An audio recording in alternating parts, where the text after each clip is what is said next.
Now Amazon wants Colorado to come begging. Not gonna happen because, how do I say it? Because we're not New Jersey. We get school on how a government shutdown would work. I hope that the viewer is still awake and that I managed to get the point across without rambling too much. Your next question sends us in search of whether people here illegally are getting in-state college tuition. The state prepares a menu of road repairs with prices attached so you can make an informed decision. And we'll ask the woman leading the Denver Post how long it'll be a 7-day-a-week paper. Next. You know when those mail-in sweepstakes companies send you a letter saying, "Congratulations, you made it to the next round. You've never been closer to winning." It's just a ploy to get you to spend more money in the hopes that you'll be the lucky winner.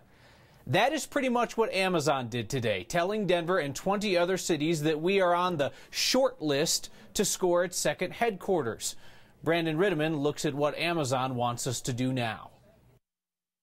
Colorado has pretty mountains, a cool beer scene, and a great workforce. Amazon wouldn't mind any of those things, but what if there's something it wants more? Something like, I don't know, a truckload of United States dollars. This is how it works these days. If you're big enough, you can pit a bunch of cities and states against one another because one of them is bound to give you a big fat tax break in the name of creating new jobs wherever they go.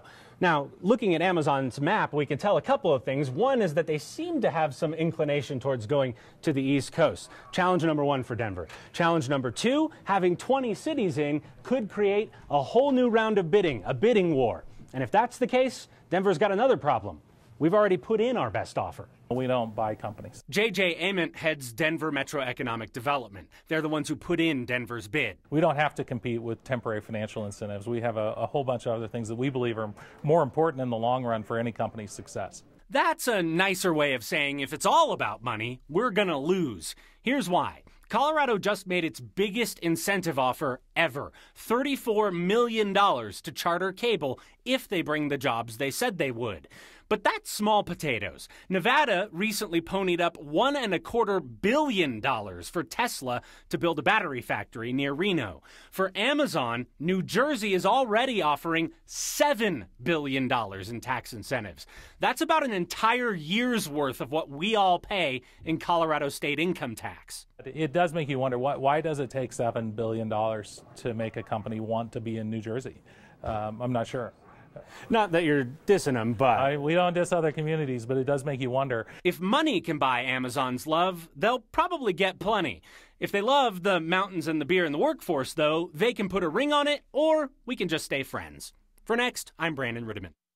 So one more note, we have heard this referred to as a list of finalist cities all day, but we don't know that it's final. Amazon hasn't told bidders whether it plans to unveil another round of almost winners before it picks its second home. Our next question comes from a viewer named Rob. Rob wanted to know if students who are protected from deportation by DACA are eligible for in-state college tuition in Colorado. That is a complex question, but it's an important answer. Steve Steger has it. 16 states have laws allowing students in this country illegally to qualify for in-state tuition. Colorado is one of them. The law signed in 2013 is called Colorado Asset, or Advancing Students for a Stronger Economy Tomorrow. And under that law, students living here illegally must establish a few things to qualify. First, they have to attend a high school in Colorado for 3 years or more before they graduate. They also have to be accepted to a Colorado college or university within 12 months of graduating high school, and they have to sign an affidavit stating that they have applied for legal status or will do so once they are eligible. So technically, not all DACA students would qualify for Asset, but there is a legal route to get in-state tuition in Colorado. By comparison, a student with legal status could qualify for in-state tuition if they live in Colorado for at least a year prior to college. For Next, I'm Steve Steger. DACA and Asset students do not qualify for federal financial aid. They can look for financial aid either through their school or through other non-government scholarship programs. DACA, of course, is a big sticking point as Congress debates right now whether to shut down the government tomorrow over disagreements on a number of issues. Colorado senators sat down side by side today to talk to us and other journalists. It was a show of unity on the topic of DACA. Senator Bennett, a Democrat, says past battles on this have prepared them to move to a quick fix than a more comprehensive solution down the road. And Senator Gardner agrees. Because we had been through it all together before, I think almost in shorthand we were able to say, okay, these are the appropriate things we should be negotiating now. We should keep the deal. We described it as small so that we could deal with it in a second phase. Everybody agrees that if you look at the population of people who came to this country without documentation, 40+% came with a valid visa but overstayed their visa, and yet we don't have a system in place equipped to deal and address with that situation. So these are things that we can find together, that we can actually use this moment, solve a big challenge, use that then to move on to more. We hear government shutdown in the news this week, but I mean, do we really know what that means? Next viewer named Lacey could not have been the only person who was looking for some clarity on this. She said she must have missed that day in civics class. Hey, Lacey, we found an AP government and politics teacher from East High for you. Can you please give a layman's explanation of what a government shutdown means? I guess I missed that day in civics class. Thank you. Lacey. I would love to say I had gotten those kinds of questions in class, but it's first period. So my question is more like, hello, are you there? My name is Susan McHugh, and I teach AP U.S. Government and Politics as well as law. Congress, and it has to start in the House because it's an appropriations bill, it's a money bill, has to decide, well, how much money are we going to spend on the military? How much money are we going to spend on Social Security? How much on Homeland Security? How much on any service you can think of? And that has to be decided every fiscal year. What they can do is pass a continuing resolution, which is basically just an extension. Oh, I have a paper due, I need an extension. This Friday is the deadline. Our budgetary laws from last year will expire and we will have a shutdown. If you are a federal government employee who is considered non-essential, you will now be what's called furloughed, which means you will be staying at home and you will not be getting paid. If you are considered essential to the federal government, that means you would continue to work. The idea that the entire military would just cease to function is false. People in active duty will continue to serve. Congress does like to do things at the last minute. A lot of times a deadline is exactly what everybody needs, whether you're in Congress or out of Congress, to really get something done. I hope that the viewer is still awake and that I managed to get the point across without rambling too much. Everybody up? Everybody's up. The House passed a stopgap funding bill to avert a government shutdown tonight, so at this point we're waiting to see what the Senate does. So perhaps you recall the state legislators passed a last-minute bill to find some money for transportation infrastructure, $2 billion. But CDOT says it needs another $7 billion. Hold on to your wallet. Here's Marshall Zellinger. It's time to play The Price is What? Bulldoze and replace 23rd Avenue and Spear over I-25, $57 million. Widen I-25 between Alameda and 6th Avenue, $134 million. Reconstruct C-470 and Highway 285, $136 million. Widen all of 270, just shy of $400 million. And redo I-70 at Floyd Hill, including a third lane westbound, $550 million. If the money is made available, these projects can be delivered in real time. CDOT's new chief is preparing a $6 billion list of projects that can start as soon as the state has money for them. But how will the state get the money? Lawmakers approved a plan last year to mortgage state-owned buildings to free up about $2 billion for CDOT. Behind closed doors, transportation groups are considering another option, which would require voter approval. What are we talking about in these meetings right now? Sales tax increase? Yeah, I think we're still looking at what are the various approaches that make sense, are the most fiscally smart ways to invest. Kelly Bruff with the Denver Chamber of Commerce is helping organize those meetings. And if they're serious about giving us something to vote on in November, they have to have the details in the next 2 months. If voters get asked something, will they be asked to pay more? I think voters want the opportunity to be able to make a choice that says we expect this state to invest more in our transportation system. Yes is 3 letters. That answer, 7 seconds. The options are pretty much ask voters for more money or borrow it somewhere else. The previous CDOT chief wasn't shy to say we needed a higher gas tax.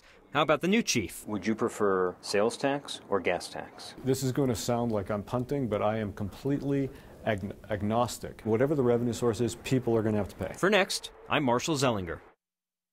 I got schooled today on asking questions and getting non-answers. But anything that needs higher taxes, sales tax, gas tax, or even if they're not going to ask for more taxes but want to borrow more money, we'll get the final say in November. I just wish we could tell you now what it's going to be. Which one it is going to be. All right. One thing for sure, it is really uncomfortably close up here on the temporary set. I'm just saying, it's very close. Like Steve Steger.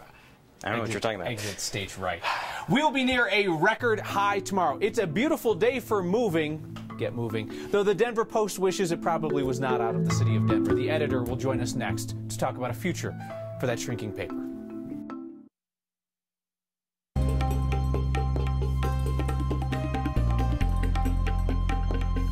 A delightful January day here in Denver. My goodness, temperatures soaring into the mid-60s. So warm that we actually tied the record out at DIA. Our previous record set back in 1920, a while back on HD Doppler 9. Nothing really going on across Colorado, across the Midwest. Everyone kind of getting a break, but another storm system will take aim at the states as we head toward the weekend. Tonight, pretty comfortable, around 34 overnight, 20s, 30s along the eastern plains. A little cooler out there in Gunnison and Alamos in the single digits. Tomorrow, once again, I think we could tie the record high as it sits at 68 degrees. We'll be in the 60s and even the 70s. Short sleeves, short kind of weather. My goodness. 40s in Winter Park, the Steamboat Springs area through the Vail Valley.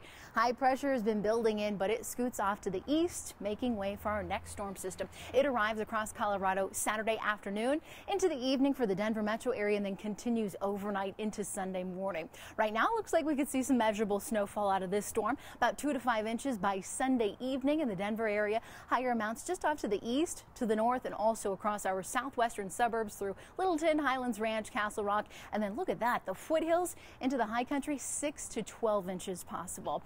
7-day forecast coming at you, looking pretty good for the next couple of days. If you like the quiet, easy to get around kind of weather, 50s and 60s. And then it will be cool on Sunday at 32. The winds start kicking up with that snowfall too. And then as we head toward next week, so far so good, 30s, 40s with partly sunny skies. Not too shabby. Thank you, Danielle.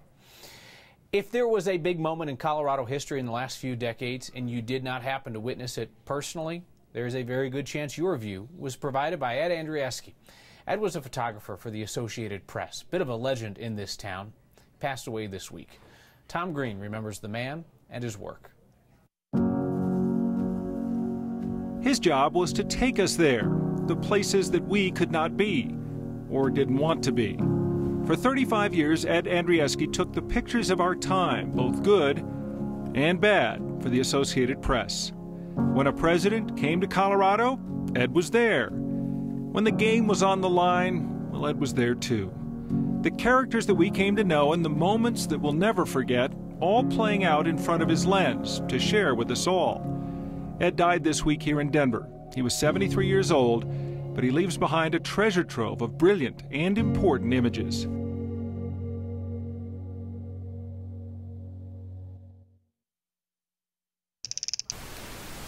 It would appear that we are getting some feedback about my commentary here last night, and discussing it might give you some insight into how we try to turn your feedback into a better, more productive conversation here each night. Last night's commentary was on the Polis for Governor campaign, bragging about only taking small donations, which I noted was only made possible because the candidate himself gave the campaign $1.4 million. That's beside the point. The more important point you made was about how it came across. Roy Ewing called it nasty. Brian Olson said I was being just plain mean. And David Stevens said I sounded angry, adding quite rightly, anger often gets in the way of clarity. We watched the commentary back again, and I see what you mean. We appreciate the feedback. So, full disclosure, part of this might be my trouble adjusting to our temporary newsroom set here. The camera that's usually 30 feet away is now close enough for me to touch. Our director usually frames up these commentaries nice and wide. We're trying to avoid the look that we have here where it's practically like I'm in your face all the time. So my failure to take that into account might have had something to do with that unusual feedback. It might also have been that I just did a poor job of putting my thoughts into words and then reading them back aloud to you. But either way, I wanted to kind of take you behind the scenes here a moment to see how valuable your feedback is and how it really does impact and change what we do here each night.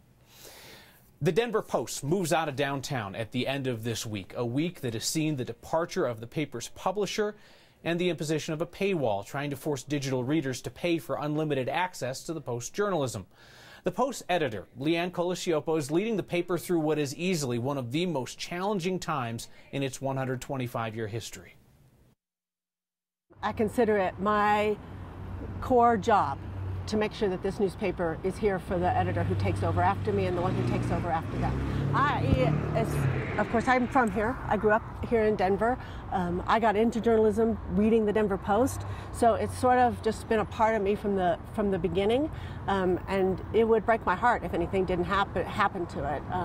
And it's not enough for me to keep it where it is right now either. I want us to be so successful we can start to rebuild. Before Leanne Colasciopo can rebuild the Post staff, a third of its former size, and moving this weekend to Thornton, the paper must convince online readers to start paying $11.99 a month for something that they might have thought was free. What happens if this doesn't work? Then we'll figure out something else, but we have every reason to believe this will work. This has been working in other markets. Other markets very much like us have seen success. Do you foresee a scenario where the Denver Post, like so many other newspapers, is no longer a print paper 7 days a week?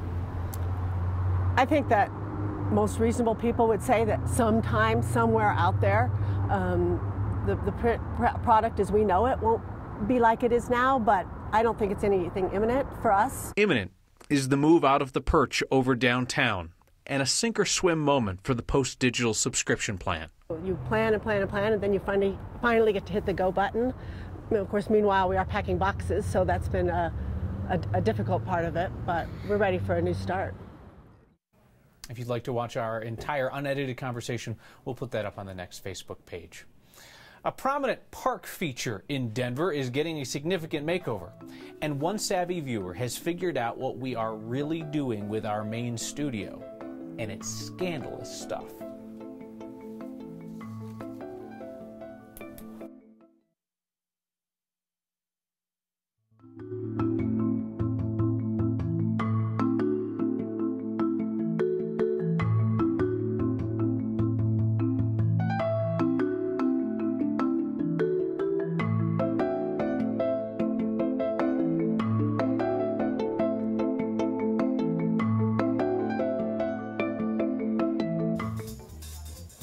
On this Throwback Thursday, we turn back time on the Cranmer Park Sundial in Denver. Ever been by this beautiful spot? This is when it was installed in 1941. And then again as it appeared through the years into the 50s, 60s, 70s, and 80s. Fair to say that time has not been kind to its keeper. The sundial and the terrace around it have deteriorated due to bad drainage as things freeze and thaw. The city's reconstructing that area now. We stopped by there today for a look. The entire terrace is going to be removed, new foundation built with better drainage, and the face of that sundial will also be repaired. It's a significant project, $1.95 million. Denver Parks and Rec put up $1.27 million. Thank you, taxpayers. And two private groups fundraised the remaining almost $700,000 to get it across the finish line. Construction is expected to wrap up in September. We finish with your feedback as always. Mike Tomaskovic from the Boulder Theater writes in to correct me when I asked Marshall to exit stage right. Again, it's this tiny, I'm in this tiny screen. That's stage left. Very sorry, not stage right. I get mixed up on these things. Stephen Van Court writes in from all the way up in Cheyenne, Wyoming. Is it just my wife and I, or is Kyle out of focus? It's just my wife and me. And I also have absolutely no idea whether I'm out of focus or not. That's not my department. And finally, Greg Phillips writes in, I realize you are renting out your studio for porn videos, but isn't there a restroom or closet to broadcast out of to give us a better experience? No, this is what you're stuck with at least through the end of next week.